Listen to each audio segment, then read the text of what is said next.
WHO ने भारत में बनी सर्दी जुकाम के 4 सिरप को लेकर अलर्ट जारी किया है। ये अलर्ट गाम्बिया में दर्जनों बच्चों की मौत और किडनी से जुड़ी दिक्कतें सामने आने के बाद जारी किया गया। WHO के मुताबिक लैब एनालिसिस में इन चारों कफ सिरप में डाइथिलीन ग्लाइकॉल और इथिलीन ग्लाइकॉल की मात्रा ज़रूरत से ज़्यादा पाई गई है। डाइथिलीन ग्लाइकॉल और इथिलीन ग्लाइकॉल इंसानों के लिए जहरीला होता है और घातक हो सकता है। इसकी वजह से पेट दर्द, उल्टी, दस्त, पेशाब करने में दिक्कत, मानसिक स्थिति में बदलाव और गंभीर किडनी इंजरी हो सकती है, जिस कारण से मौत भी हो सकती है।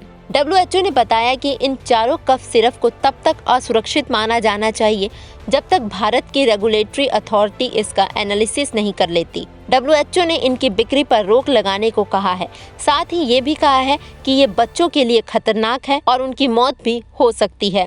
WHO ने जिन 4 कफ सिरप को लेकर अलर्ट जारी किया है, उन्हें भारत की मेडन फार्मास्यूटिकल ने बनाया है। WHO ने promethazine oral solution, Kofexmalin baby cough syrup, Makoff baby cough syrup और मैग्रिप एंड कोल्ड सिरप को खतरनाक बताया है। WHO का कहना है कि ये कोल्ड कफ सिरप अब तक गाम्बिया में पाए गए हैं, लेकिन इनफॉर्मल मार्केट के जरिए इनके दूसरे देशों में भी पहुंचने की संभावना है। WHO ने इन कफ सिरप की बिक्री पर तुरंत रोक लगाने की सलाह दी है। इसके बाद अब भारत में भी मेडन फार्मास्यूटिकल के खिलाफ जांच शुरू हो गई है।